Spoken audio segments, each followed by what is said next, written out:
All right, everyone. Welcome to another lovely sunny Saturday, which is, according to my stream manager, completely failing to stream.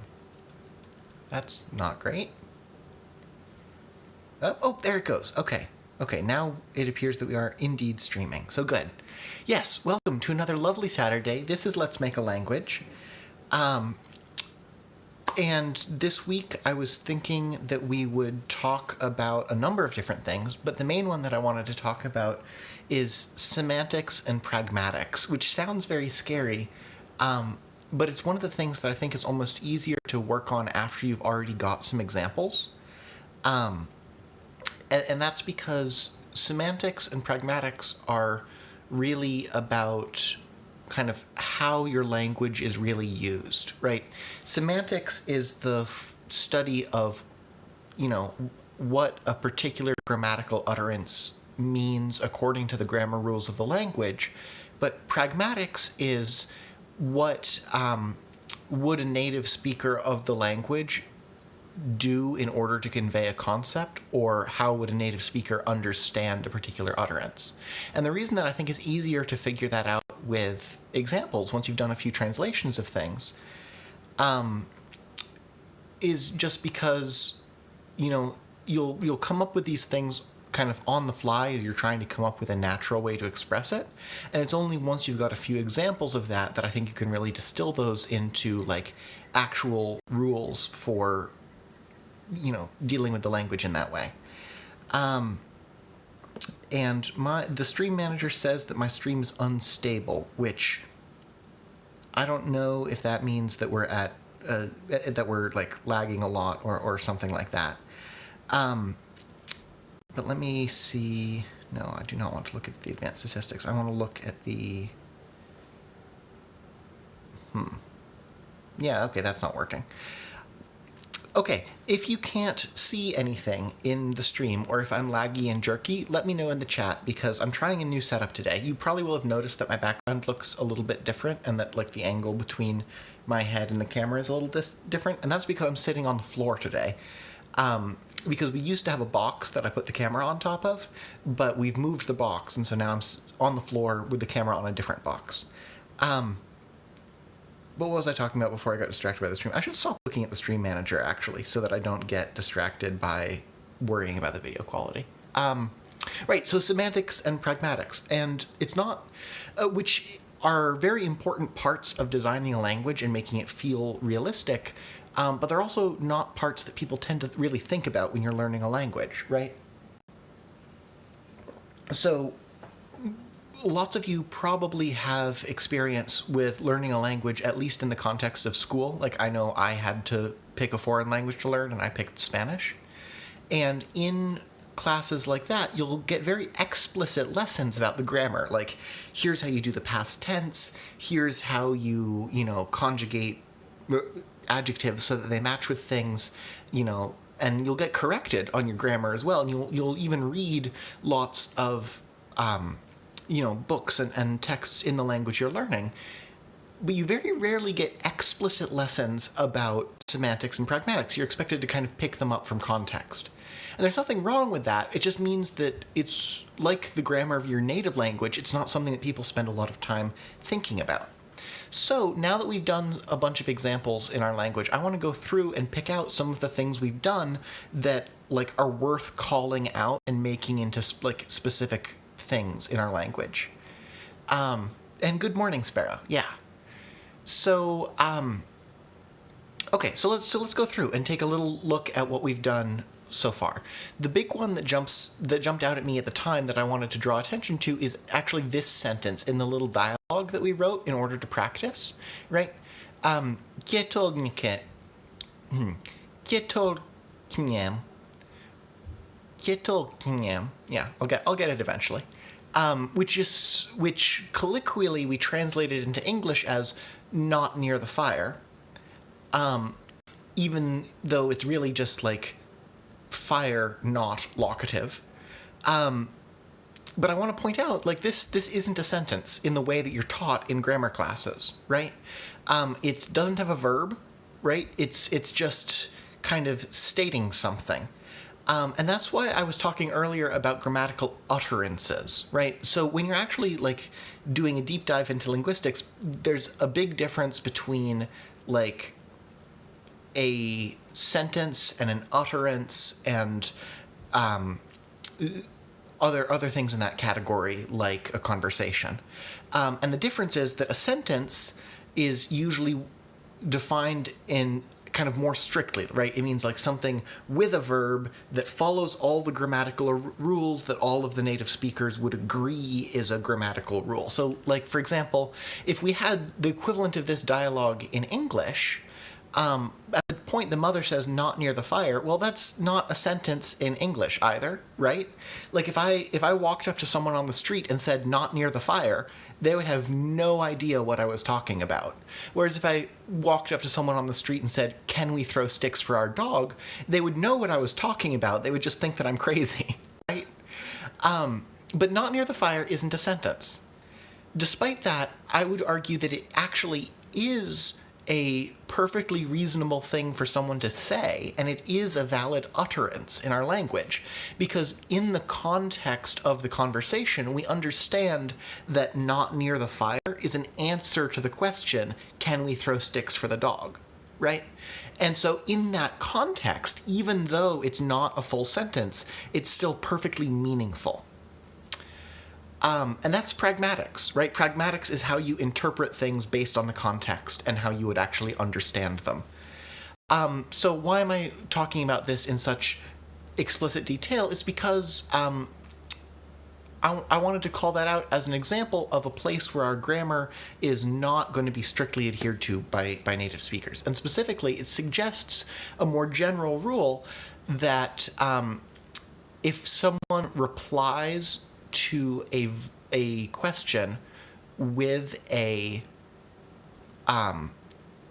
with another part of speech, or not part of speech, with a word that is a part of speech, that implicitly answers the question by putting that into the previous sentence. So, for example, if we think about rephrasing this a bit, when the child says, "Can we throw sticks for the dog?" and the mother says, "Not near the fire," what the mother is really saying is, you can throw sticks for the dog,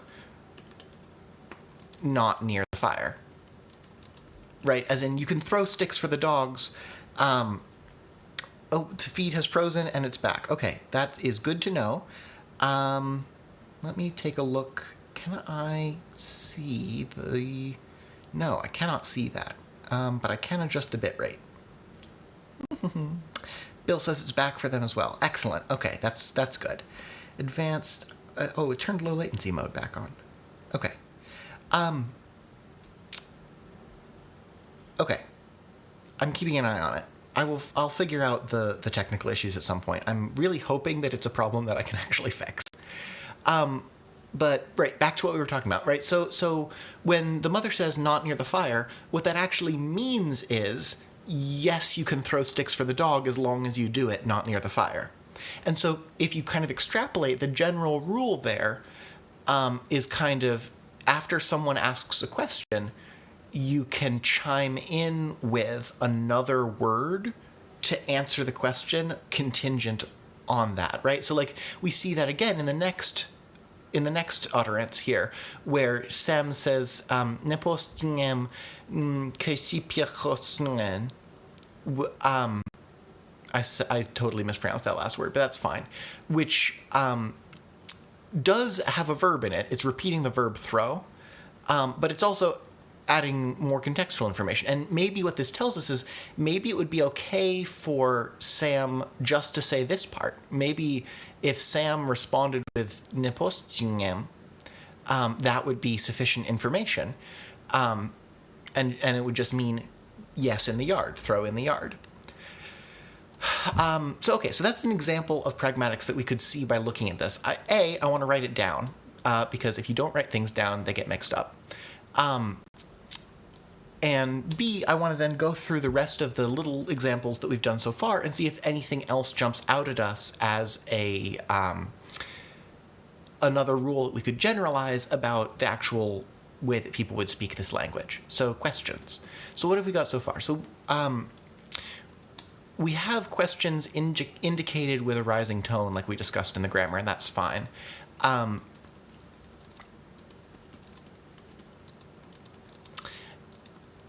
But what we really just figured out was about the way questions are answered. And I don't think there's anything wrong with someone answering the question with, like, you know, a full sentence as an answer.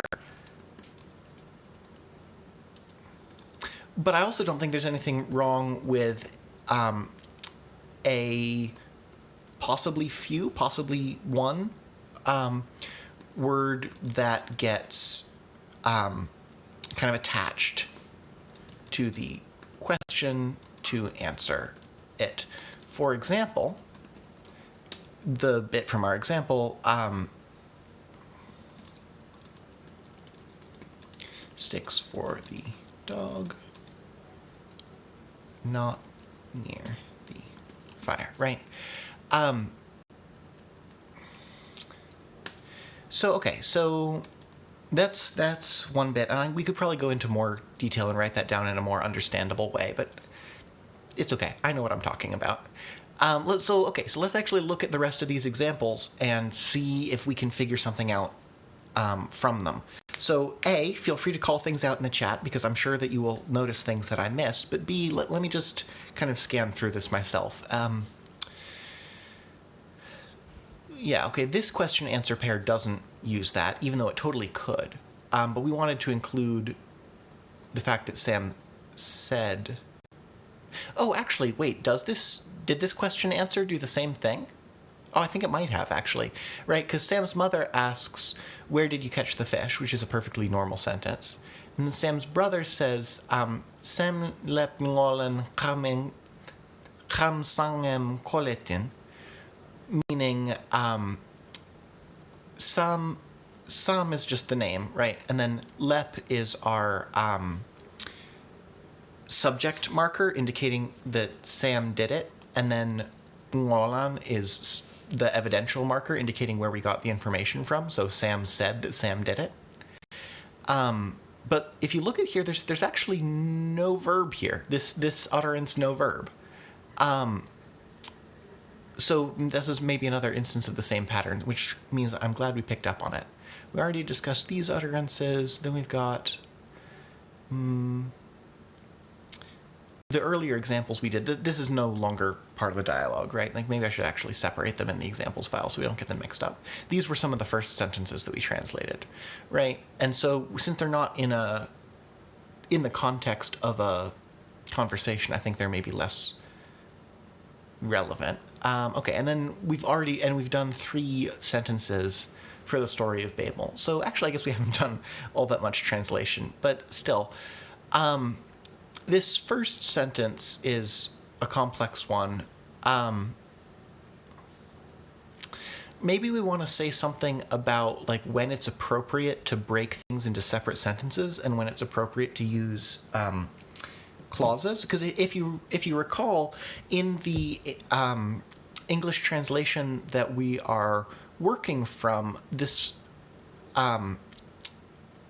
this second sentence, "And it came to pass as they journeyed east that they found a plain in the land of Shinar, and they dwelt there." That's kind of been translated into English as one long run-on sentence. But we translated that into our language in 2 sentences, right? Like, they journeyed sunward, and then they found a field in Shinar and dwelt there. And so maybe we want to actually try to articulate a rule for when is it appropriate to break sentences up like this, and when would you chain them together in a clause. So if you recall, the way that we're handling clauses in this language is, since we wanted to keep very free word order, is with a special set of affixes. And here's a lovely example of language in one place influencing how the language is built in other places, right? Because of that goal of keeping flexible word order, that kind of forces us to break things down into smaller ideas, because it would be it would be more confusing in this language to have nested clauses than I think it would be in a language with stricter word order like English. There's nothing wrong with that, but I think it does suggest that probably the more grammatical thing to do is to break things into smaller sentences. And so maybe that's something that's worth noting down, is that I'll just put this under the general semantics notes, and I want to flesh out these notes a bit more later, but for now let's just put them down under the notes. Clauses are handled. Native speakers tend to prefer multiple sentences to clauses. And that even suggests some grammatical features that we could do, because one thing that we haven't talked about, actually, is relative pronouns. So, right, so we talked about pronouns, and we have a little system for them up here. But we haven't really talked about any of the question or relative pronouns, which are kind of important now that I think about it. And those things like who, what, where, when, right, which are question pronouns that stand in for some particular part of speech. But then it's also things like whose and that and of. Those aren't pronouns, but they're used in connecting nouns in a clause to broader parts of the sentence. So, like, I think I used the example a few weeks ago about the horse who raced past the barn fell. The who there is standing in for the horse, right? The horse who ran past the barn. It's kind of connecting the horse to the racing past the barn. And we haven't talked about those. But if we do tend to break things into smaller sentences, maybe that suggests that we would want to adopt a system of disambiguating pronouns for referring to things in adjacent sentences that looks less like the English model and more like another language that does that, maybe something like Swahili. But let's set that idea aside and come back to it.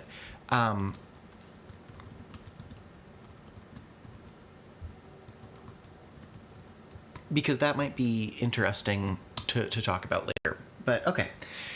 Nothing else. So those two things kind of jumped out at me about kind of implicit assumptions about how the language is spoken that we had put in our translations but hadn't written down yet. I didn't see anyone put anything else in the chat, so I'm going to assume nothing else jumped out at you, which is totally reasonable, right? Because I just kind of dumped the brief dictionary definition of semantics and pragmatics on you and then asked you to look for them. So that's totally fine. But okay. I expected that exercise to last longer, and it didn't, and that's fine. Let's see what is next. Let's actually take a vote, because I'm kind of two minds about this, and the lovely thing about streaming is that means I get to have you make up my mind for me. Do we want to do more Babel translation, right, which will probably involve a little bit of vocabulary creation and a lot of translation? And now that we're kind of into the swing of things, I bet we could finish sentences 3 and 4 in this episode. Or instead, do we want to do something else, like talking more about the theory behind semantics and pragmatics? Or do we want to move on to another topic, like dialectical variation? Or do we want to translate something else, like come up with more example sentences, maybe do another little natural dialogue instead of a story that's kind of being imported from a completely different situation? Or anything else that you want to hear me talk about, because clearly the plans that I'd made for this episode did not last as long as I expected them to. So go ahead and throw your opinion in the chat. Let's see. I really am of two minds about this, because I'm not sure...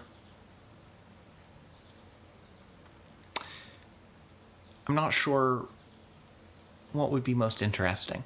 I do have a fun little bit about dialectical variation.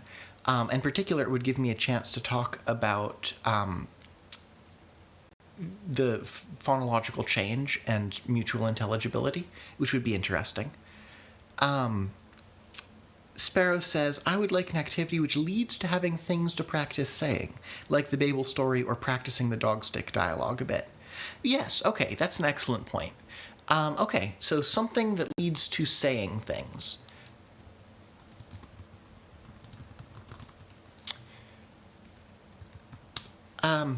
Let's think. So I admit I'm getting a little bit tired of doing the Babel translation, and that's one of the problems with conlanging as a hobby, is that there's all sorts of very interesting things, but there's also a certain amount of tedious learning to read your own language fluently and translating various texts. But we certainly could do that.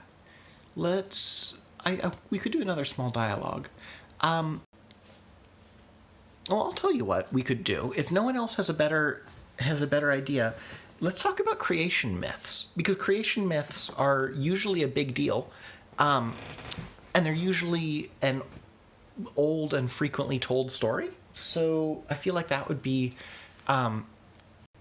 interesting. So let's open up a new document just so that we have somewhere clean to put our notes. I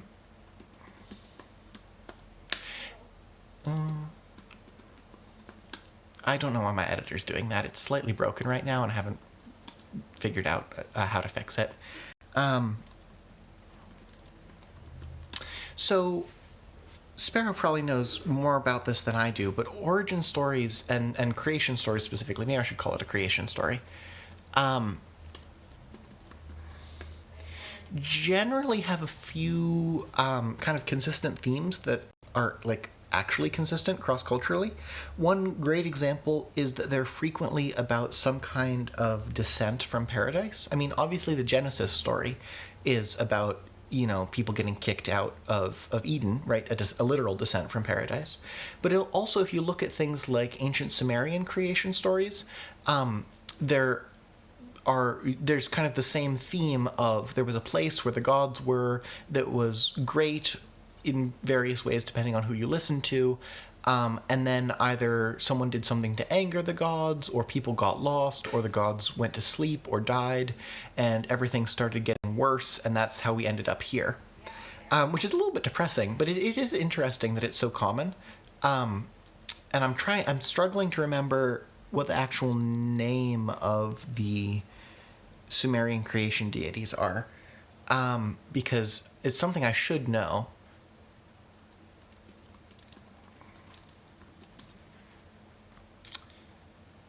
Luckily, Wikipedia comes to the rescue once again.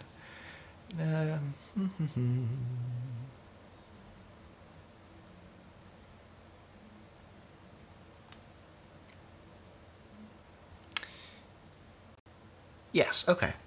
Sparrow says, and motifs, there's always dirt. Oh, yes, there is always dirt. Either people being formed from clay or emerging from the earth or, like, growing as plants. Sparrow says, the legend of Sky Woman, definitely she fell down to earth. I'm not familiar with the legend of Sky Woman, but I believe you. So, right, the point being that creation stories, they always kind of have these themes, right, about descent from Eden, about Earth. Sometimes it's incorporated with a civilization's flood myth. Sometimes it isn't. That's another thing that most civilizations have, is a flood myth. Sparrow says, or someone was mischievous or reckless, Sky Woman and Coyote, right? Yeah, okay. So that's kind of going to be our general outline. We want a story that starts in Eden with the gods, something happens, and we end up here. So let's think about that for a moment. What kinds of gods do we want to have? I've always been a big fan of polytheism for fictional settings because it gives you more gods to work with and tell stories about. So what kind of place would Eden be conceived of as by the people who we've been writing this language for. Probably somewhere, I feel like big waterfalls, lots of game. Maybe an eternal summer, right? Not having to deal with the harshness of the mountain winters. Maybe we can make this a how winter came to be story. I like that idea. Okay, so gods, something, winter, maybe being driven through the mountains? Leaving the ancestral home to go through the mountains. So, okay, so what bit goes in the middle? So that is kind of the most diverse bit. It could be someone was mischievous, or someone killed the gods, or the gods went to sleep, or something like that. So okay, so how are we feeling? I do kind of like the mischievousness pissing off the gods thing, because it lets you set up like trickster gods, and it's less violent than like the Greek myth of the gods overthrowing the Titans and so on. So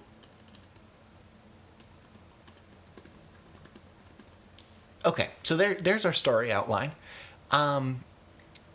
What kind of mischievousness would happen in this context? And please feel free to shout out ideas in the chat. We're doing a bit of collaborative writing, and then once we've collaboratively written enough, we'll start translating bits of it and fleshing it out like that. I don't know. I need to think about mischievousness. What kind of mischievousness? Stealing the stars. That's a very Coyote thing. Do you all know the story of how Coyote put the stars in the sky? One of the gods or another, I think it was Bear, was starting to put the stars in the sky when Coyote came over and offered to do it for him. And specifically, Coyote promised to make beautiful pictures of all the gods and the stars, paint a beautiful mural. And at first, Coyote did. He started placing, stars one by one to make the constellations, making these beautiful pictures. But then he got bored halfway through and just threw the rest of the stars into the sky. But in his haste and his foolishness, he forgot to make a picture of himself, and that's why coyotes howl at the night sky in sadness. Which is a fun story, but maybe not exactly what we want for the creation myth. What about if it's about winter coming about? How about someone steals the sun? That's appropriately mythological. Adrian says, yes, a lovely story. Oh, good, excellent. I like the feeling of stealing the sun. I want to ponder more about that, but let's kind of go with this. So in the first bit of the story, we need to set it up as being like the nice, lush place. So maybe something. Well, actually, no, I tell a lie. The very first thing we need are the ritual words to indicate that we're telling a story, like once upon a time or when the world was young. So maybe something along the lines of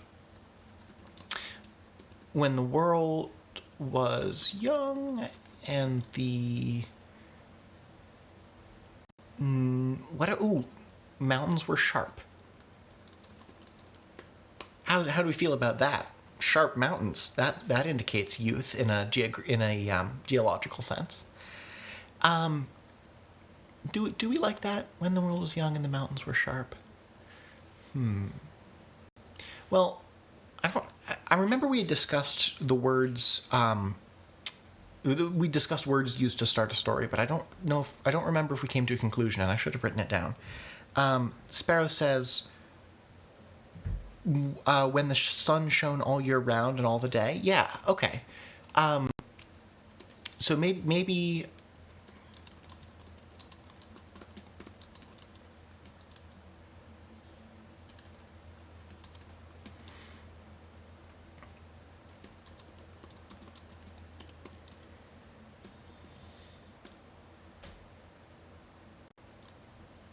Sparrow says, hearken to a true tale. Yes. Oh, maybe we can do something along the lines of like Hwat, as in Hwat and Wegarden, the traditional calling to hear a story being told. So when the world was young, the mountains were sharp, and things come in threes, right? So the mountains were sharp, the something else, and the sun shone all night and all day.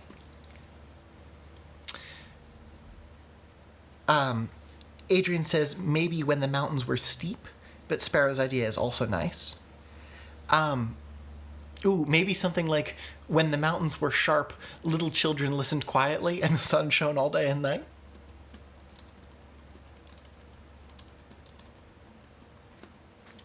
Sparrow says Adrian Clymer's perspective, much more sense. Okay, so let's change that. The mountains were steep.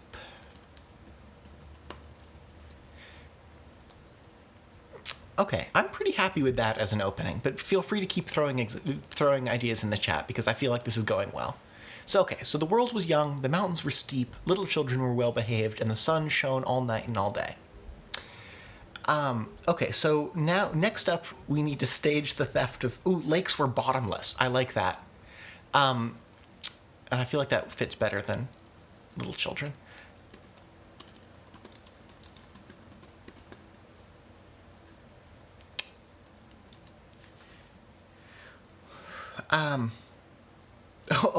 Sparrow and I are clearly just out of sync with each other, and that's totally fine. I should say, for whatever reason, I'm currently streaming at a latency of about 40 seconds, so you all are 40 seconds in the future from where I'm talking right now. Oh well, we'll work it out.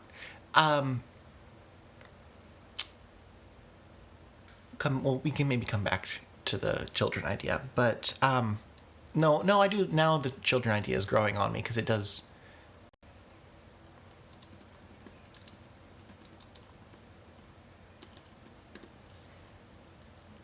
Okay, so that's our intro. We've got an intro, even if we come back to it. Now, who's stealing the sun? Someone has to be the thief. Who's going to steal it? We could obviously we can just make up a god, right? Like that's a reasonable answer here. But we could, in fact, yeah, that's what we should do. We should just make up a god, and we could do things like name them after animals. I don't know. Sparrow says back and forth is good. We can put well-behaved children into the ritual end of the tale. Oh, that's a good point as well. Yeah. So okay.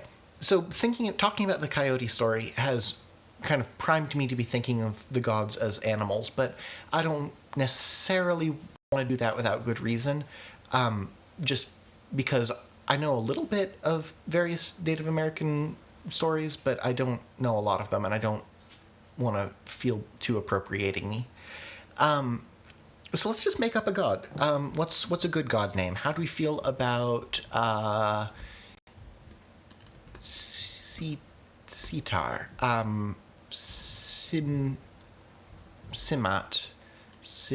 Shimat, Shimag, Shimagni, Shimang. How do we feel about Shimang?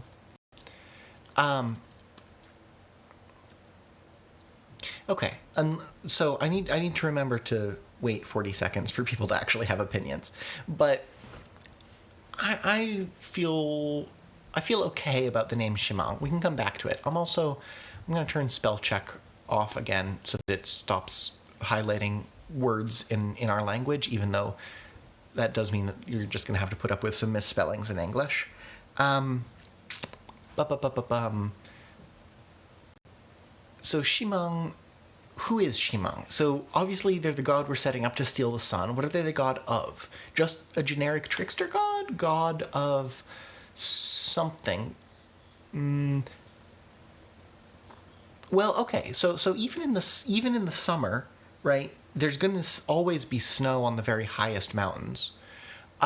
What if we make Shimang jealous? Make Shimang, the god of like ice and snows or high peaks, or something like that, and make him jealous of how none of the humans ever wanted to visit the high peaks because they spent all day frolicking in the fields and the mountains were too steep and so on. How do we feel about that? And where's my mouse gone? Oh, there's my mouse.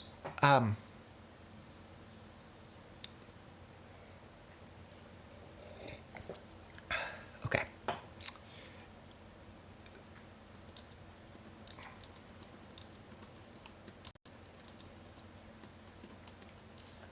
And of course, that gives Ximang almost too good a motive to steal the sun, right? So maybe we need to set it up a little bit by having Ximang go around trying to plot what to do, or in trying to entice people up to the mountain peaks or something like that. Maybe Ximang is like, well, not a death god, but like one of the kind of god that would lure climbers off of a cliff, right, or trap them in ice crevasses or something like that. Maybe let's. So let me just get the ideas down. So if we have Ximang,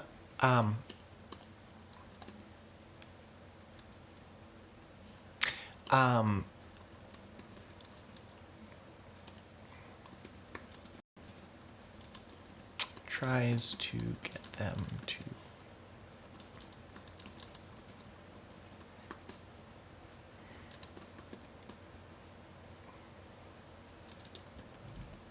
steals the sun, and then big winter. People need to leave the area to find food. Spring rains when snow melts. Unsteepen the mountains.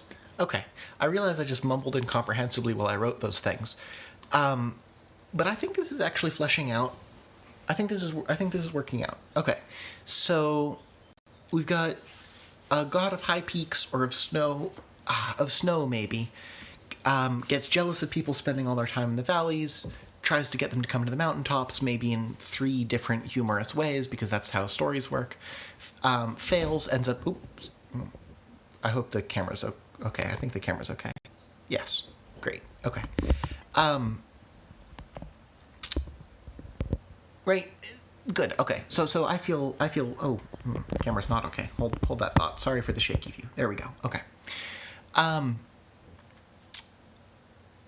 feel pretty good about the story outline. Let's go in a little bit more detail.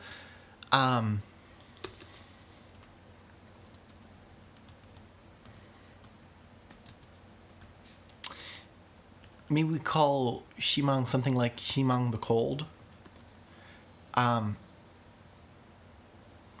No, flip it around for foreshadowing reasons.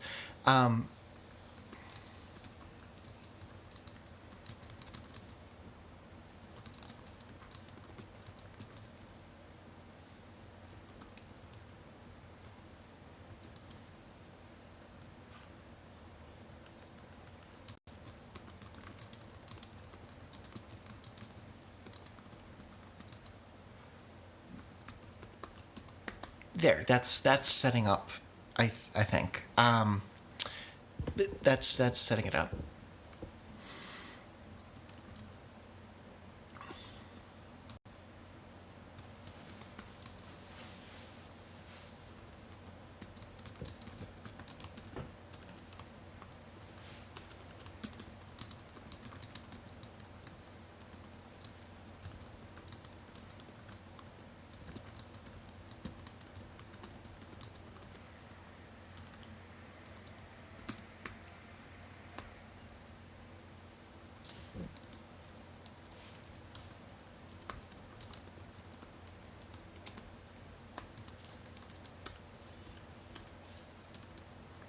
Okay, that please put in the chat how you feel about that opening, but I think that that's probably a good place to start. Let's start translating this first sentence and see what we want to do in terms of that. So I think we already have a word. Actually, let me do the helpful thing of putting our dictionary in another window so that we can. I don't know why my editor's doing that, but putting the dictionary over here. World. Oh, Earth? Planet? I could have sworn that we already had a word for this because we used it in the Babel translation. But maybe I was wrong. Let me pop back to the examples and see how we translated that. So let's see. So the original here mentions like everyone on Earth speaking the same language. Oh, but we didn't even use the word Earth. We just said all people. Yeah. Okay, so we don't have a word for world yet. We can figure that out. Sparrow says, we like this story. Good. Excellent. Okay, so world. We already have words for valley, and I think we have words for mountain. Oh, maybe we don't have a word for mountain. We have a word for rock. How do we want to derive the word for world? Or is it sufficiently its own thing that it should be its own, that it should be its own own word? How do we feel about, well, so I'd mentioned briefly, in one of the previous episodes, I forget which one, that I had conceived of these people as living. Actually, I'm worried that bumping the camera has made my face no longer be centered. Let me just quickly check. No, it's fine. Okay. I'd mentioned in one of the earlier episodes that, like, as a background detail that I didn't expect to become relevant at all, I had conceived of this setting as being not on a sphere, but on a pair of discs swinging through space to provide rotational gravity. Sparrow says, do you mean the concept or the physical planet? That's a great question. So we're trying to translate this first sentence, and specifically I'm trying to get the vocabulary that we need in a row in order to say when the world was young. Yeah, Sparrow suggests the physical planet could be Lake Hill Sky Big or something like that. Yes, exactly. But the reason that I brought up the discs is we do have a word for plate or disc. Maybe we want to base it on that, like maybe something like the Earth as in substance disc or something like that. Because these people, like, once you can build a simple telescope, they would be able to observe the shape of the world. So,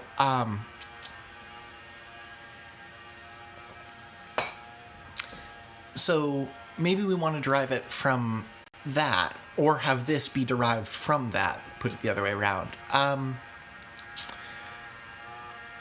But I also do like the idea of Lake Hill Sky Big, or at least including bigness in it, right? So I know we have an augmentive, right? Fopo for a big thing. So we could go something like mifopo for like the big plate. That's overly descriptive and not sufficiently poetic. Komefopo.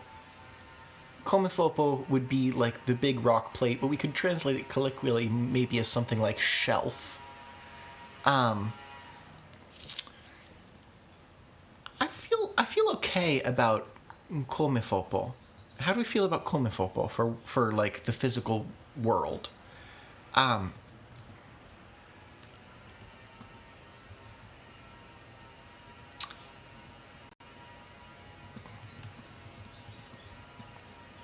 Grace says, is this a pre-industrial language or a post-apocalyptic language? If the latter, then we can use knowledge not currently in evidence to shape words, which is neat, like the shape of the world.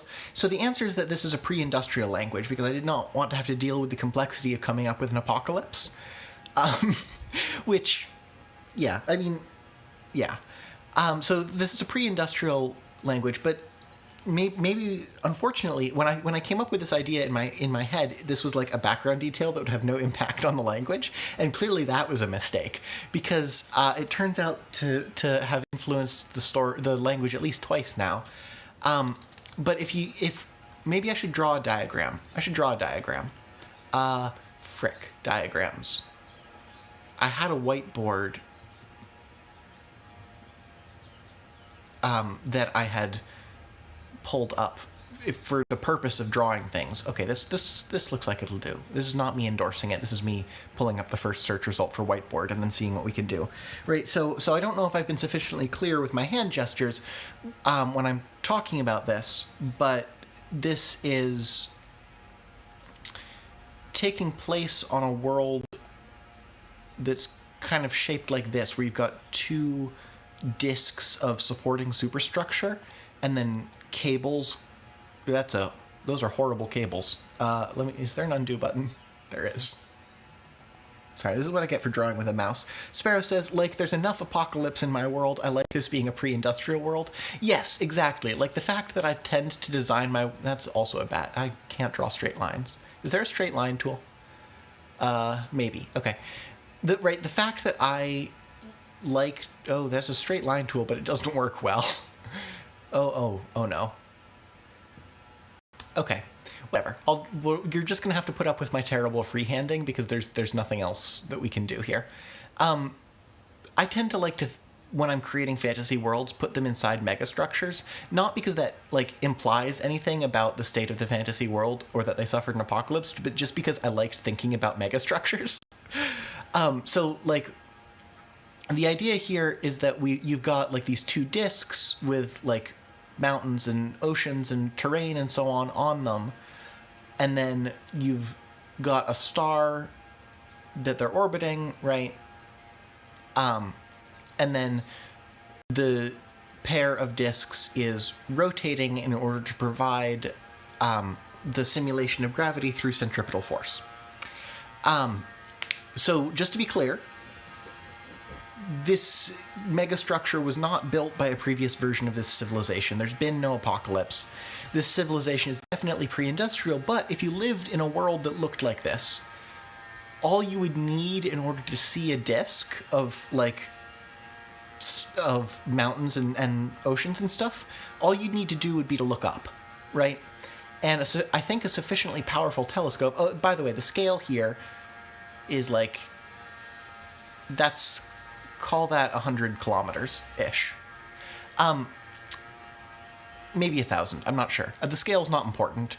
It's just like, the point is this is not tiny, but it's also not like mind-bogglingly huge. The point being, if you just look up, you can see something up there, right? It's going to be far away, but it's big, so it'll cover like maybe a sixth of your visual arc in the sky, looking like kind of like a moon almost, but a moon that's always directly overhead. And it would actually act like a moon, because when this side of the habitat is shielded from the sun by its bulk, the light would reflect off this one. So basically it's a moon. What was I saying here? Oh, right. So you just look up and you see it. But I think also, based on what little I know about super materials, if you were to make a basic telescope, which you can do with just like glass and brass, or even water in a large box if you're industrious enough, I think you'd also be able to pick out some of the superstructure. Either way, I think if you saw something like this hovering in the sky as your moon, that it would be a reasonable assumption to assume that, like, you lived on something similar. And certainly you would not be able to do the same experiments that they did in ancient Egypt to show that the world is round. So I don't know how many of you are familiar with the 5th century BC proof that the world is round, but basically, if you have a world like a thing like this, and you have a mountain like this, and you take two places that are distant from the mountain, call it like this one and this one, and you measure precisely the distance between these locations and then the angle from each of these locations to the top of the mountain, you can figure out the height of the mountain. And once you figure out the height of the mountain, You can then look at the angle of declension to the horizon in order to figure out the radius of the Earth. Sparrow says, not that old. Oh, personally, not that the discovery was not that old, because I assure you it was. But yes, no, I know no one was around for this personally, but unless I've somehow attracted an immortal from ancient Egypt to my channel. But the point here is that on Earth, because Earth is spherical, there's a series of relatively basic geometric deductions that you can do in order to determine its radius, and it was fixed to something ridiculous like 3% accuracy by the first sage to do this. He got a surveying company to pace off a distance of something like 500 miles between two cities, and then used measurements from there to a nearby mountain that was visible from both cities. Anyway, that's interesting, but not the point. The point here is if you tried to do that on this world, well, if you get up on a mountain, you'd probably actually be able to see the slight curvature, but you would be able to tell you definitely weren't on a sphere because the horizon doesn't work the same way, right? Like things bend up a little bit and then just cut off. And so if you mistakenly believed that this world was a sphere, you could do the same experiment, but you'd work out nonsensical answers because the horizon would be visually a little bit higher than the top of the mountain, so you'd be able to tell that the Earth underneath you was curving this way. And I feel like I've gotten very sidetracked. Oh, right, okay, and this was relevant because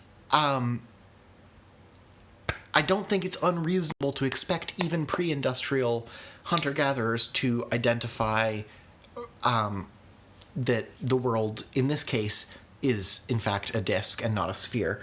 Now, I'm happy to hear objections to that, but I don't feel uncomfortable making that assumption.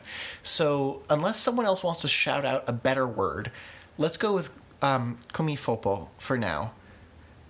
Sparrow says, fear not the sidetrack, your off the cuff is absolutely delightful. Aw, thank you. Yes. And I'm embarrassed about the quality of the diagrams. I should figure out how to do one of those, like, overhead camera looking down at my notepad as I write things, because I'd be able to do much better diagrams. But that's all right. So anyway, the point here is now we have a word for, like, the world, which is not the only word we're going to need here. I think we also have not made any words to talk about age yet. So we don't have young, do we have old? No, do we have age, we have grow?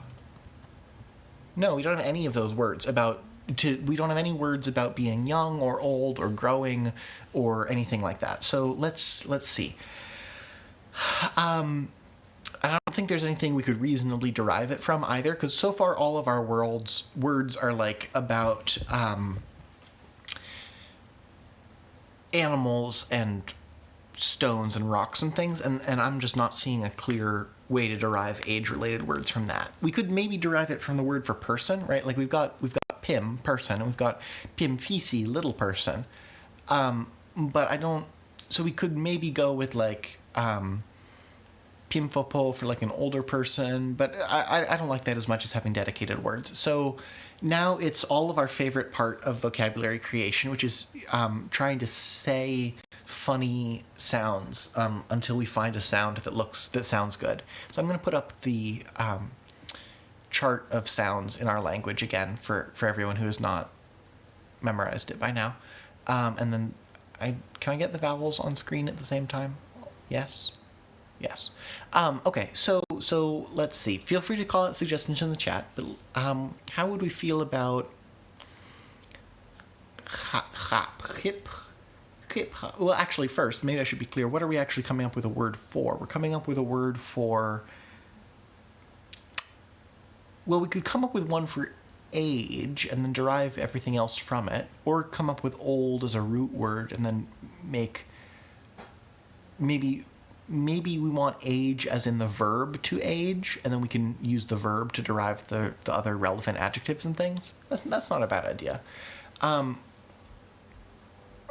And it's not like they would be unfamiliar with the concept of aging things. Maybe it would be similar to like the concept of drying or preserving something, or to the concept of growing plants. I'm not sure.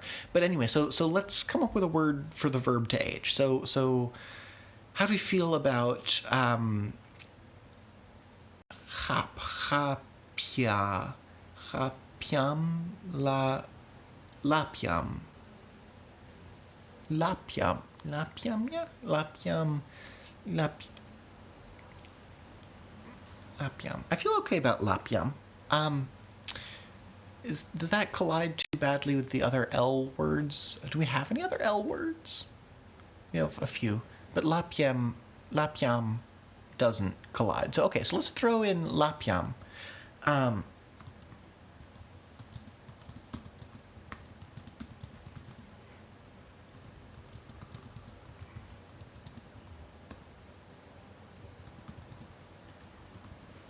Right, okay, and then from that we can use some of our derivational morphology. Except we don't have any good derivational. It's fine. We can use some of our derivational morphology from there to derive other related words. I don't think we'd written anything down in our section on derivational morphology about like the end result of a process. I just don't think we have one of those. So let's add that in. Let's add in the ed form of the verb, essentially, right? Like jilted or stilted or hammered, right? So we need another suffix. How do we feel about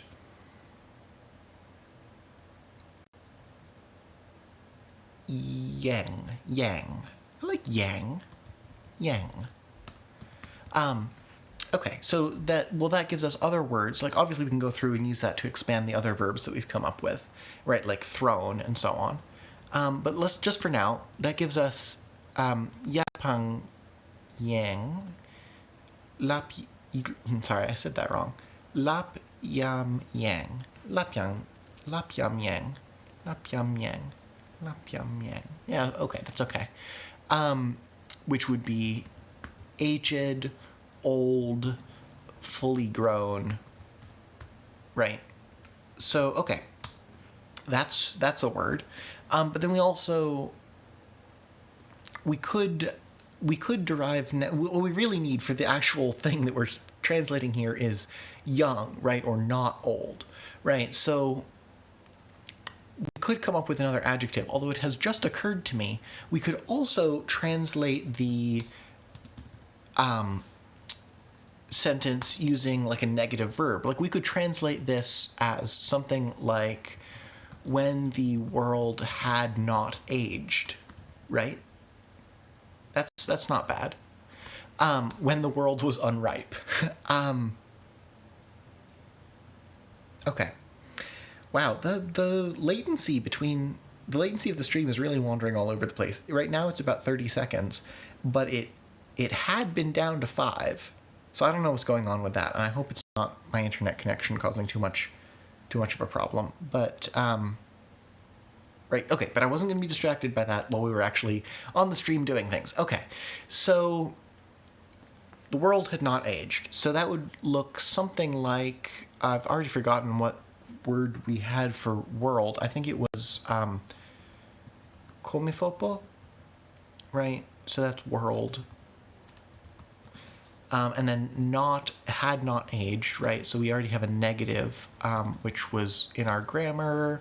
Negative was ke, so we would do something like ke lapiam.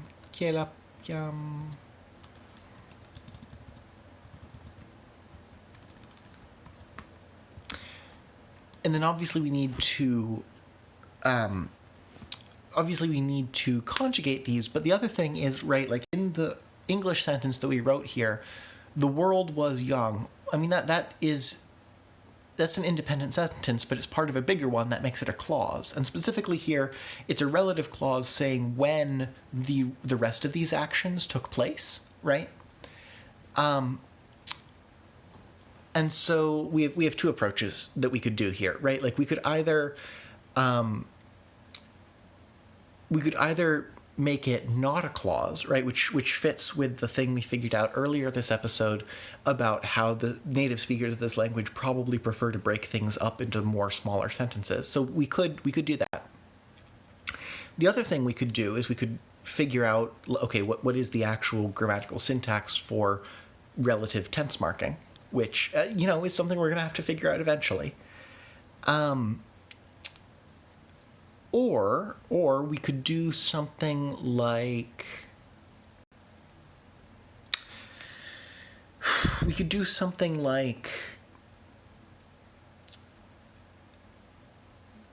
take the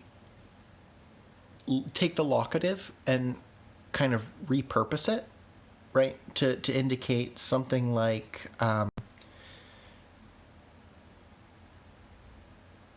in the world that had not aged, right? So like if we don't put this in a clause, but we do put world into the locative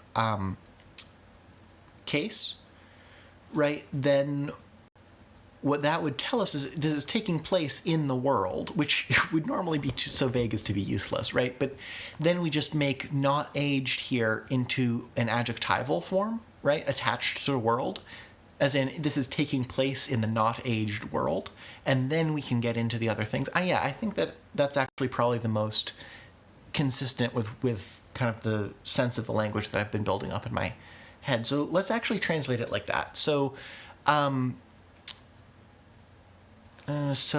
blah, blah, blah, blah. Jumping back to the grammar, because I don't remember our word endings, let's go look at the section on conjugating verbs. Well, actually, no, we don't need verb. The world here is just going to be a noun, so we want to indicate that it's a locative, and the world is not performing any particular action here, right? So we just want the locative. And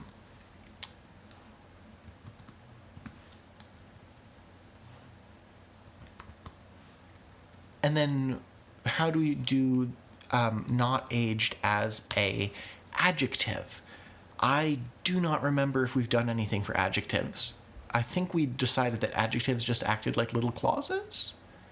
That sounds like something I would do.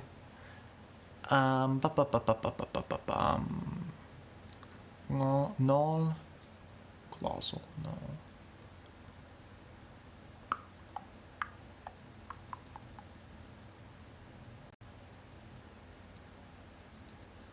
Okay, I do not remember. I've completely forgotten how we were supposed to handle adjectives. I could have sworn that was something that we had already talked about. So let me go look at my examples and see, did we actually do anything with adjectives? Or have I just somehow managed to avoid them? Yeah, that just uses the locative to avoid them. Son words. Niemiech. Let's take a look at that.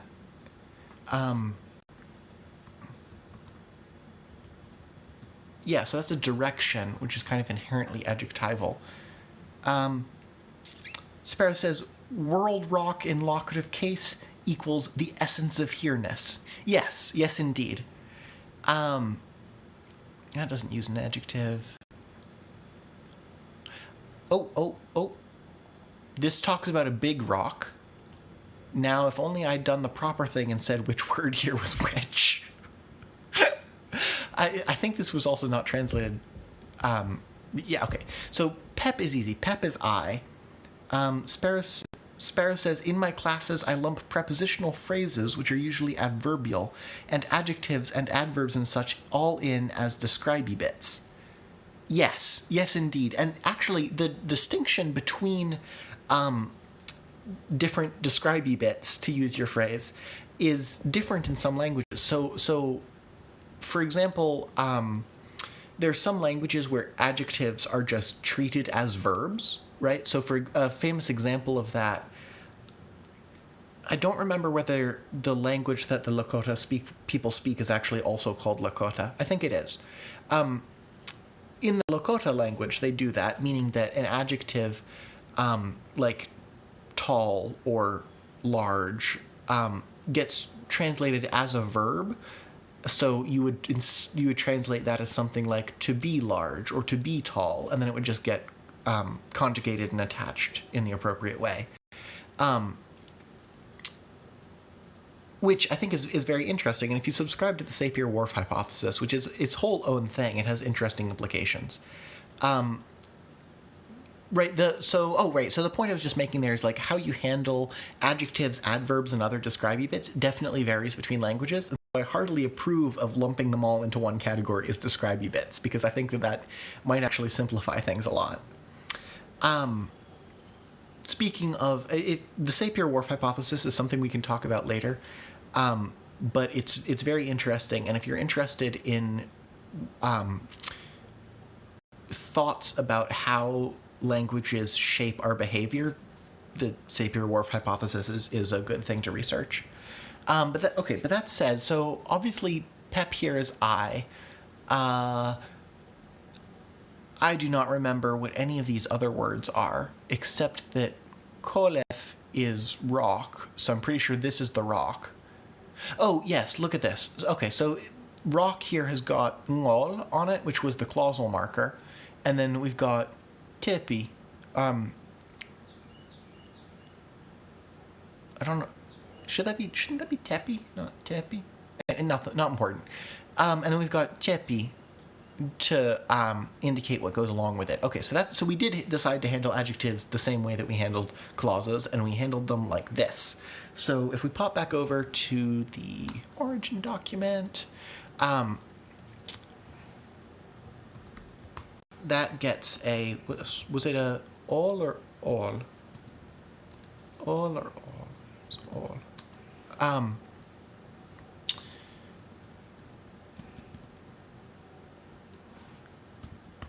Tippy. Let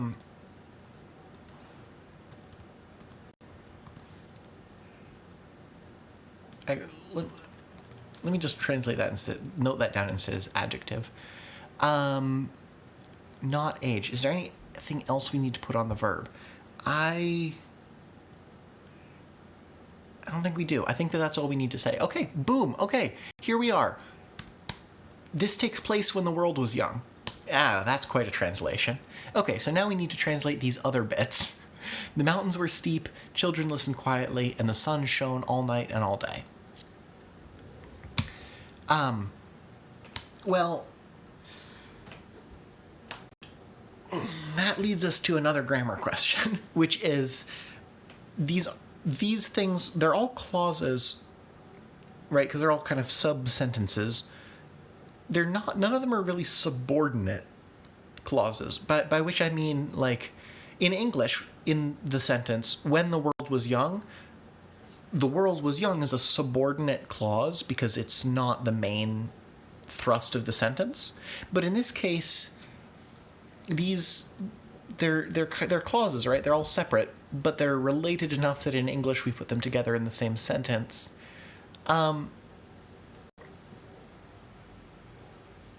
Maybe we just lean into it and say that in this language, the idiomatic thing to do is to break these apart into 3 separate sentences. So let's do that. So first up, we've got the mountains were steep. This leads us to ask about word for mountain, which we don't have, but we do have rock. We have a bunch of rock-related words. We do have words for big exposed rock. Kolefopo.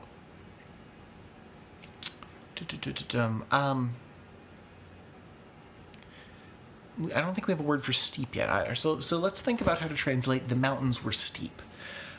Because we could come up with a word for steep and then a word for to be, because I think we've also somehow managed to avoid the copula so far. Or we could translate it differently by saying something like the mountains went straight up. Sparrow says, the mountains were steep, children listened quietly, and the sun shone all day. 3 perfectly good, tiny, independent clauses. Yes, right, exactly. They're not grammatically related to each other, but since in English we put them all in the same sentence, they're all little clauses. But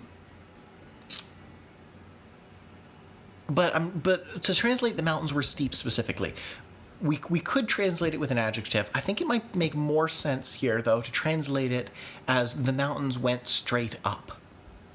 Right? Because that captures, I think, the same essence. And I think we already have words for to go, right? Didn't we? We have word for to journey. Not necessarily the same thing. So maybe we want a verb for something like to rise or to climb. I like to climb because we can just say the mountains climbed. Okay, so climb. Is there anything else that we can derive? I don't think that's already. Yeah, no, that's not already in our dictionary. We don't even have a word for up. Yeah, okay. So I don't think there's really anything to derive climb from, which means that it is, once again, time to make funny noises until we find one we like. So I highly encourage playing along by making funny sounds and then throwing suggestions in the chat. Here's the phonology that we're using again. Sparrow likes the mountains went straight up. Good. Mountains led. I do not know what you mean by mountains led. Mountains led straight up? Oh, I see what you mean. I do see what you mean. Mountains led straight up. Yeah, that's not a bad idea either. We could translate it that way. I kind of like using the word climb here, though. So either way, we're going to need a new word, I think. So let's start brainstorming sounds. How do we feel about camphor? Camphor. Cansor? Cansor. Cantor. Cansor. I like cansor. It sounds pretty nice. I don't think it's too similar to any of our other K words, is it? Cansor? No, I don't think it is. Okay, let's throw in cansor. To climb, like, and we're talking here specifically about, I think, like, traveling upwards to go upwards, to go up. And okay, excellent. Cansor, that's a verb. Sparrow says, I like making funny noises. I am in the company of 2 dogs who enjoy it when I do this. Oh, good. Yes. If the dogs start contributing vocabulary, I think that'll be something for the record books. So, okay, so we've got to climb, right? So then we just put in cansor, and then we'll need to conjugate that. And then we'll come up with a word for mountains. Let's actually conjugate cansor first so that we don't forget anything. So in our grammar, if we go and we look at syntax for verbs, first of all, are these mountains climbing for work purposes or non-work related purposes? That's an interesting distinction. I think it makes sense to say that they are climbing for non-work related purposes, unless we want to go with the interpretation that mountain's job is to climb. I don't know. I think the non-work choice makes more sense, but feel free to completely disagree with me. Now, were the mountains doing this once or ongoing or regularly? I think they were doing so ongoing, right? Because the mountains never stop climbing, and they are never interrupted from doing so. So that'll be sati. And it is taking place in the non-future, so we have to round all the vowels.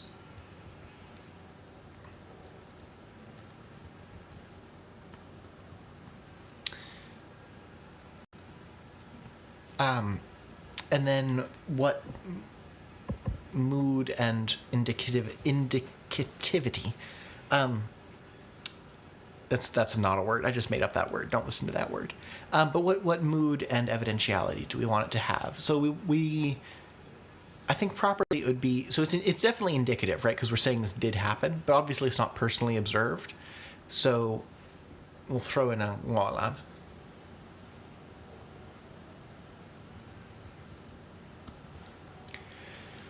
All right, so we've got Kiesorsen Setingolan. That's a pretty word, actually. So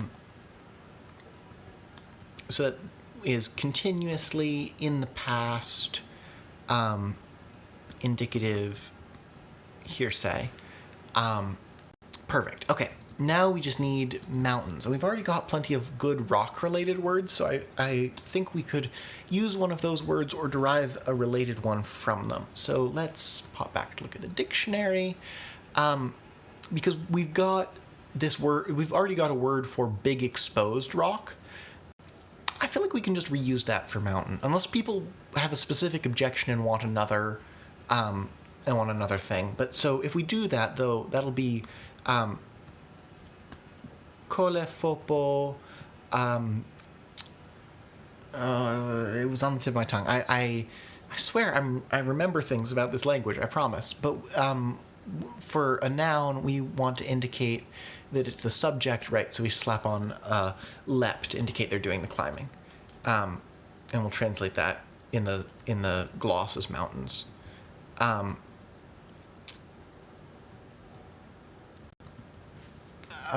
we need to think about plurality? Ooh, I think we do need to think about plurality because there are multiple mountains, and that's actually also something I've managed to avoid translating so far. So we've got single, pockle, and plural markings on the pronouns. So we could do single, pockle, and plural markings on all nouns. Or we could just do something like do only single plural on nouns and do single pockle plural on pronouns. Both of those are things that real languages do. So let me think for a moment. I think I'm gonna do the boring thing, and Sparrow says, I'm pretty sure we have mountains in the glossary. Yeah, that's what I thought too. Am I just searching in the dictionary for the wrong word? Like, it only shows up here in the list of things we have to make words for. I don't... Like, we've got the thing that I glossed as boulder, but I really do feel like I'm just missing it, because I could have sworn that we had mountains already. We have valleys, right? Look for big rocks. Well, okay, let's just look for rock. We've got brick, rock, pebble, big exposed rock, rock, the material, thunder, ice. Yeah, no, nothing under rock. Try hill. Okay, good point. Yes, hill. Nope, not. Or mound, or... No, I definitely would have put it under something like that. Yeah, I don't know. You're right. I could have sworn that we had a word for mountain too, but it's not in my notes, and so clearly if we came up with it, we did not write it down properly, and therefore it doesn't exist.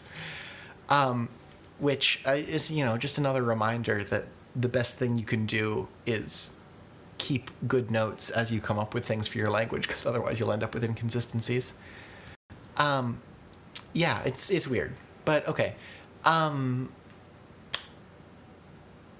Plurals. Oh, no, we did talk about plurals, and we talked about plurals in the context of derivational morphology, where we had indicated a way to indicate collections. So we could, so if we make this instead, kolkiolefopolep, that's a mouthful. Then that's like a whole group of mountains, right? Like a whole range of mountains. Okay, and so I feel pretty good about that as a translation of the first little bit. So let's give that an English gloss as something like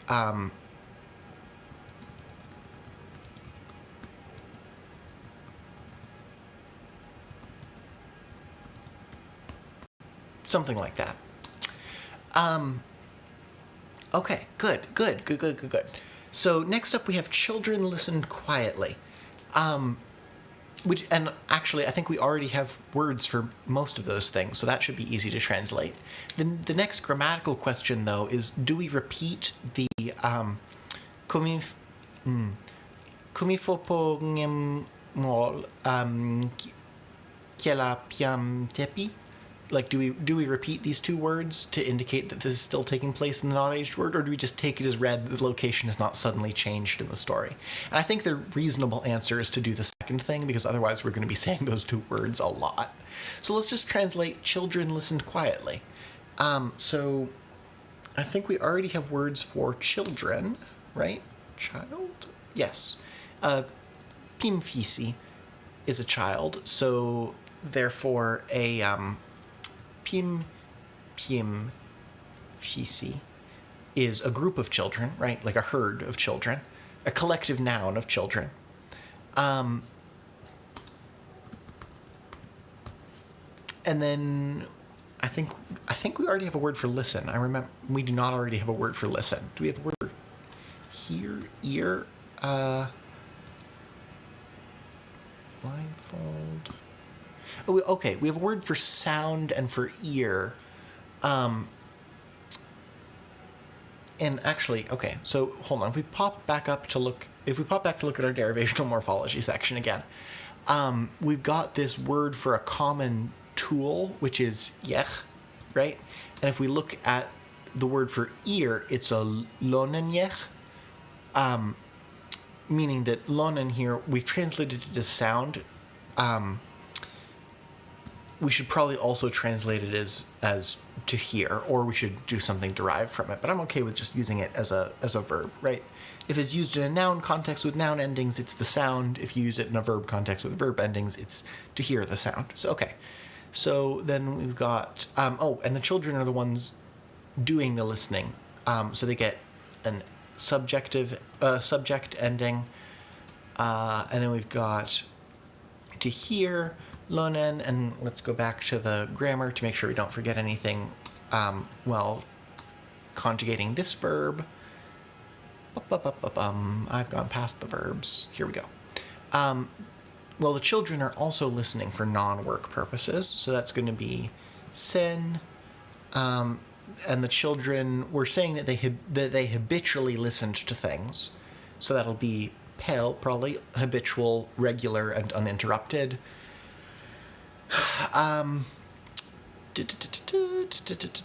This is still in the non-future, so we're going to round all the vowels.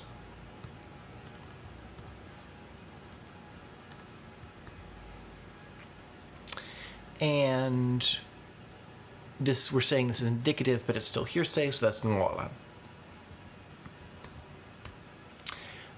Okay, so that is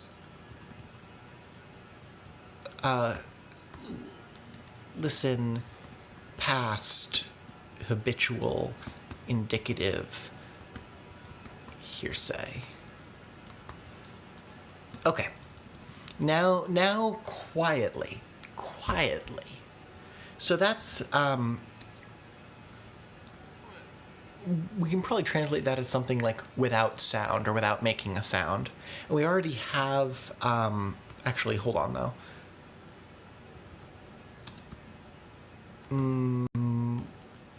Blind. We had a word for blindfold or earplug for some reason. Sameta, to obstruct a sense. That's not quite the word we want here, because they're not listening like while obstructing a sense per se. So okay, so I think we do want something like while making no sound. So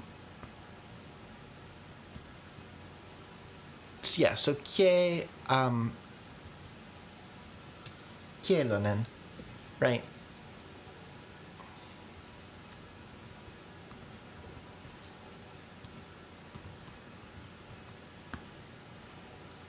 But maybe kielonen is more relevant to the children, so we can swap the word order around and do something like that. Okay, perfect. So now we've got children without sound habitually listened in the past. All right, last bit. The sun shone all day and all night. Whew, let's see. So we already have a word for sun, right? And I think we might already have a word for light or shine. Let's take a look at sun. Right, so we've got nemjechfop, the sun, which is definitely derived from stuff. I think that's derived from yechfop, which was a different word. No, maybe it's not. Or nemjech?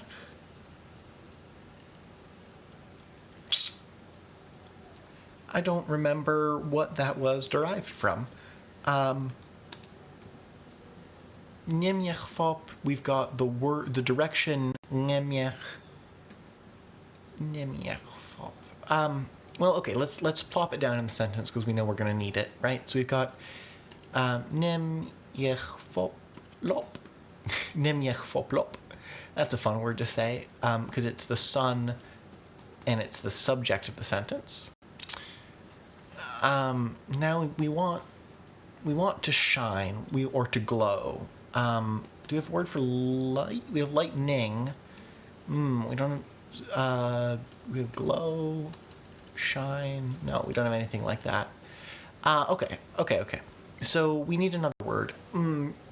Should it be related to sight, maybe, or to the sun, right? Because I think we've already got a word for to see, right? We've got nepam. Oh, that's where the sun was derived from. It was derived from to see as well, right? Because to see was nepam, and the sun is nemjech, and so they're like subtly related, but not through a rigid derivational process. So okay, so we've got to see, but that's not really shining, right? So maybe we need a different word. Oh, do we have a word for fire? I think we do. Toljik.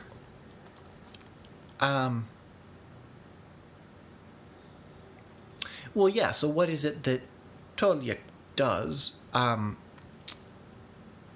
It shines on things, right? So Toljik.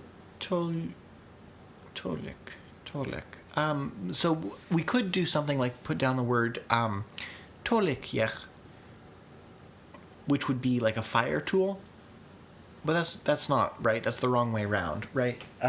What we want is, what is fire the tool for? It's the tool for illuminating things. So I don't remember if we have anything like that in the derivational morphology. So let's pop back. Negative, made of, collection, ed. No, I don't think we do. So let's add a bit of derivational morphology because it is quite useful. This would be essentially the customary verb of a thing, right? Like,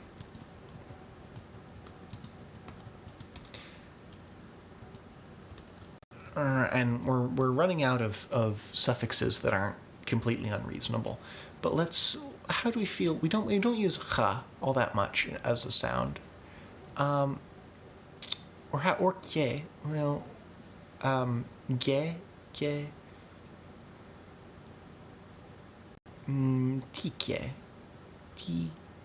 Tikjen.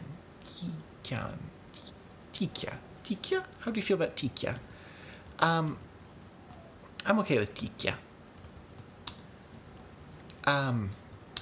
Okay, so tikja. That would let us put something down as tolik tikja for to shine, to illuminate, to shine, to illuminate. I don't want to say to burn, but like to enlighten.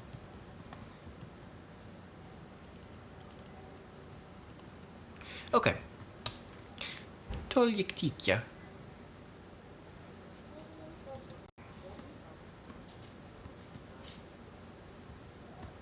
Now, this is going to be in the, oh, my spine. This is going to be in the past, so I already know we're going to need to do this to the verb. but what else? What else do we need to do to the verb? Well, it's going to be the same things we needed to do to the other words, right? Like, it's still going to be taking place for non-work purposes in the past and so on. So if we pop back and look at the grammar, it'll basically get the same ending as the previous ones, which was sen. The son is doing this habitually and regularly without being interrupted. So pel. And then we've already done the vowel rounding, and it's still gone on for the mood. So okay. Boom. So we've got here the sun shine, past habitual indicative hearsay. Cool. Now we need some way to say all day and all night. So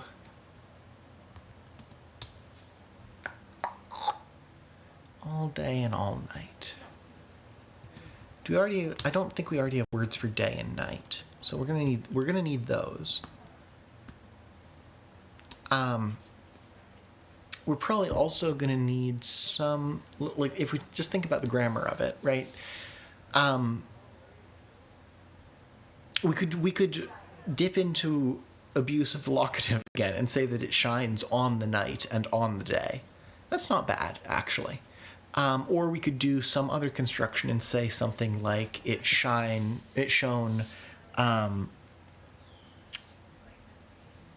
Well, no, we're going to need to tackle prepositional phrases sooner or later. So maybe this is a good time to look at those. So maybe we want to come up with like a good word for during, right? Or in. Okay. Let me take a sip of water.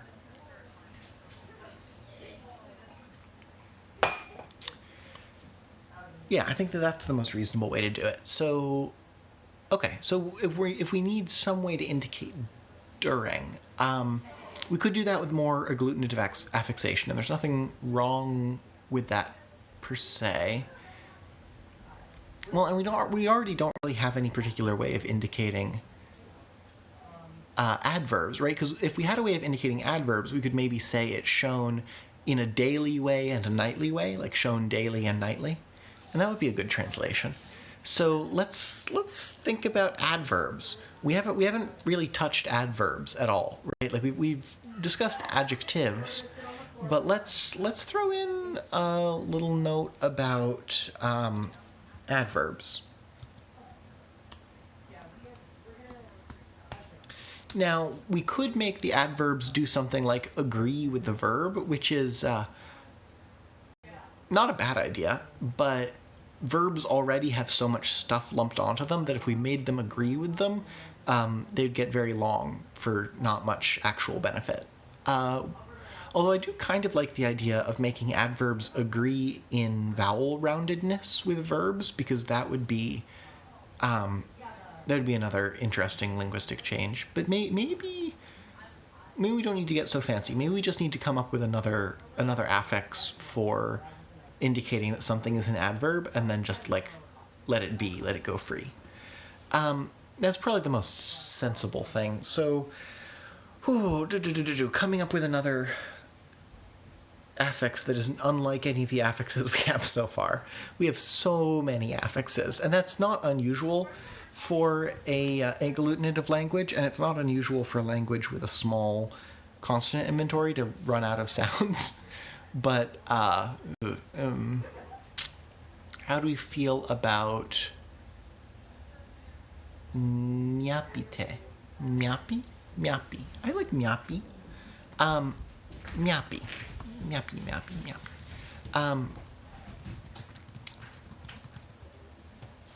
Let's try this and see how we feel about it. We might need to come back to the design of adverbs, because there are a few different things that you can do with them.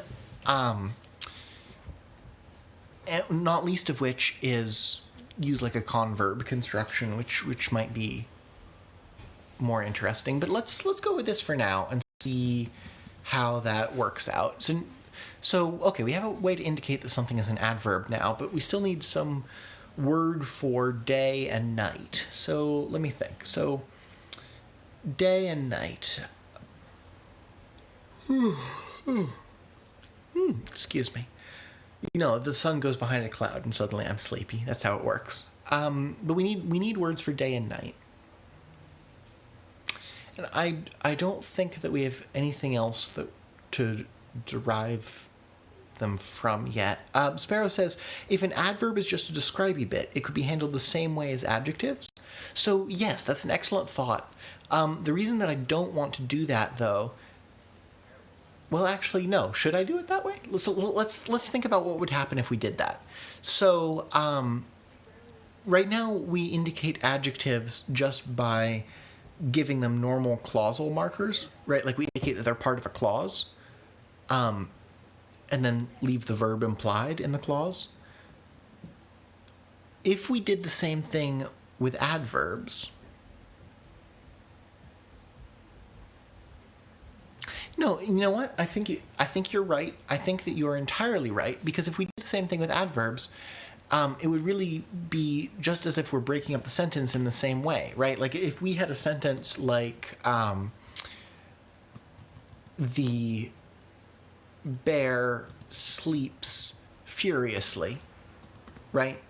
We can really break that down into the bear sleeps and the sleeping is furious, which is maybe that isn't quite as natural a way to break things down as some of the other things that we've done with clauses are, but I think it could make sense. So let's try it out in this sentence that we're translating right now, and then if that works out, we'll call it good. Otherwise, we'll go back to using an affix. Okay. So where was I? That's where I was. I was at we need words for day and night. Okay. So I don't think we have any other related words unless I'm forgetting something, which, to be fair, is 100% possible. But let's blah blah blah blah dictionary. But I don't think we have any words for day and night, and I'm pretty sure I would have glossed them that way in the dictionary. So let's think about other words. Time to come up with a new word. I've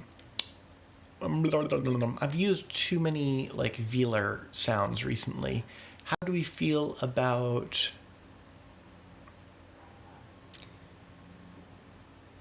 fiesos? Fiesom. I like fiesos. Okay. As always, please feel free to throw things out in the chat, but I'm going to put down fiesos as one of them. Because we already have some words starting with a fie, but not a fie. Actually, I should probably... Fiesos. Now, was that day or night? Well, let's make that night, because it doesn't have any relation to any of the words that we come up with for light or anything like that. So let's make that just night. Nighttime. Okay. Now, we've got kind of n's and m's, like nem, going on for associations with lightness. So how do we feel about something like, we've got fiesos, what about menos? Fiesos, menos. Those are similar enough to sound related. And don't worry, I'll re-alphabetize the dictionary after the episode's done, so don't worry too much about putting things out of order. And there we go. There's our words for day and night now. All right, so let's pop back and finish the translation of this sentence.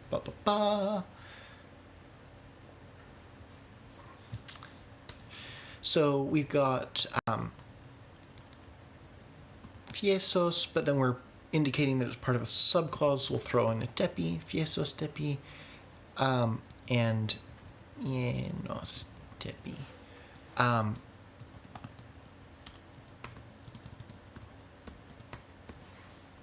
All right, so that gives us for the first sentence of the English version, that gives us these sentences of our version.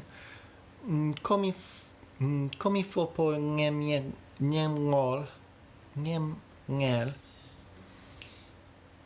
kiela piam tepi kaisor sun setingolen kolkio lofe kolkio le fopolep pim piem fisilep kielonen lonen sen polngolan nemiech folop nemiech foplop tolik niesen polngolan fiesostepi mienost fiesostepi mienostepi. Grace says, to my non-Greek speaking ear, these are sounding somewhat Greek, just an observation. So yes, I do not speak Greek either, but this language does have a few similarities to it. Obviously, the free word order thing is very similar to ancient Greek, but I think you might also be picking up on the fact that the e sound, which, right, this O with a slash through it is actually how we are writing an E but rounded. So if you say and then round your lips for an right, which I'm not consistently getting right because I'm still getting used to the orthography, and I know I don't have that excuse forever. But part of the downside of choosing more non-Englishy sounds is that it will be harder to learn. Or more, I guess, more generally non-native language-like sounds, is it'll be more difficult to learn. But I don't regret doing that because I think it also makes the language more interesting. Anyway, the point is that rounded E is, I think, something that Greek also does. It's not that they have a rounded, unrounded distinction, but I think that their pronunciation is different from the normal English one. Grace says, loss of terminal os. Oh, I see what you mean. Yes, that's also kind of Greekish. Where is that coming from? Like, if I say, komi fop ngemol kileptap niem tepi, like, where have we got osses? I don't know if we have any osses, actually, but I agree that, like, ols and ngolans and so on sound kind of similar with that, like, rolling, like the o and then a sibilant, right? Like, I think ngolan, especially ngol, kind of has that feel to it. But anyway, not important. There we go. That's an excellent first sentence, I think. Indeed, excellent first sentence. Okay. That took us some time. We got 20 minutes left. So let's see in that time whether we can translate people played all day in the light of the sun. That should be pretty straightforward. We'll need a word for play, but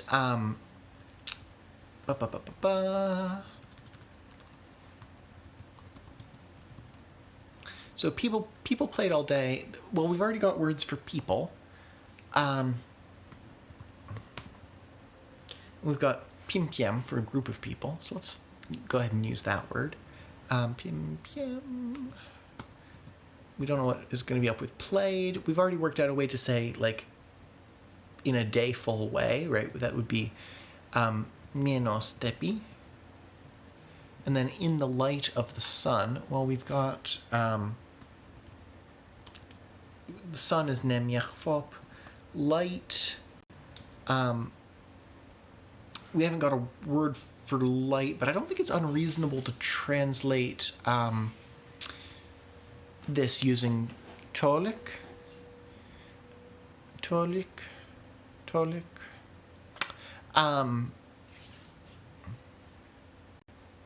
Right, in the fire, what we really mean here is like in the, well, we actually, hold that thought. We have in the derivational morphology the new thing we added, which is the, like, ed form, yang.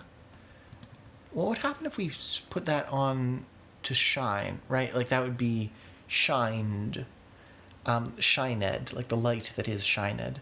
That would be cholik tika yang, which is a bit long, but if we kind of mangled it, made it a bit shorter, we could do cholik tikyang, or maybe bring that all the way in and do like because that's very similar, right? Maybe something like that. Tolyiktang, and call that like light, warmth, shed from fire. Sparrow says, I must away to my work, good folk. I bid you all good morrow and over morrow until the fortnight brings us together again. All right, see you in 2 weeks. Okay, so I'm pretty happy with that word for light. So, and the light is where they are doing the playing, so we already know how to do that. We can just use a locative. And then of the sun, well, we have a case for that already that we don't use very often, which is the possessive. So I think the only word we're missing from being able to translate this next sentence pretty straightforwardly is play, right? Which I don't think we have. Do we have a word for frolic? Because I thought we did. Frolic? No, I guess we don't. And we don't have a word for play. Do we have a word for, like, toy? No, I don't think so. We have the work non-work distinction. So we could do something like translate to play as like to be or to do things in a non-work way, right? Like just, pardon me, use the work non-work distinction.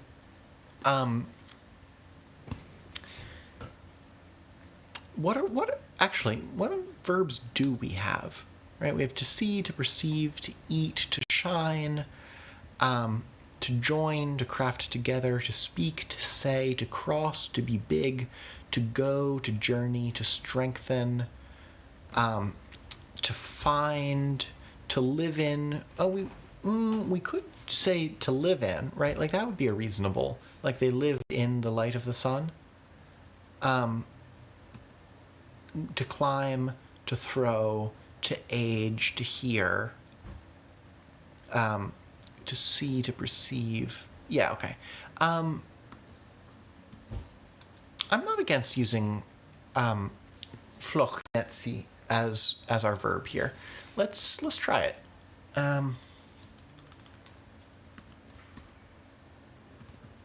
So what have we got here? We've got people, and they're going to be the ones doing it, so they get a lep, I think. Did I mess this up here? I translated one of these as lep and one of these as lop, and that's not right. I think it's definitely lep. So oops, that was a mistake. You should all call me out when you spot those.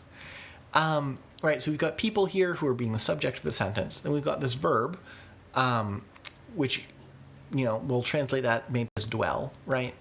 And then we're, in the same way as all the others, we're going to put that in the past, the habitual, the indicative, and do hearsay. And they're also doing it for non-work purposes because we were trying to translate that concept of like frolicking and lounging. So that is going to be exactly the same set of suffixes, right? It'll be sin, pol, ngolan. Oh, except that should totally be and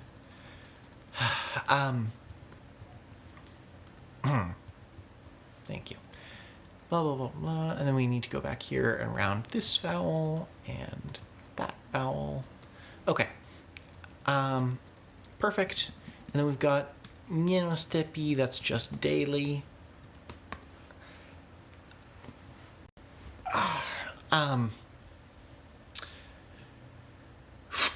Oh, and then we need in the light of the sun. Right, okay, so light we had a word for.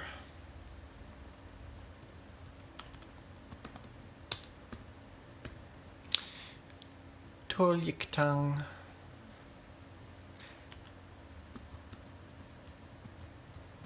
And then we're going to want to put this in the locative as well, right? Which, if you remember from up here, is ngem.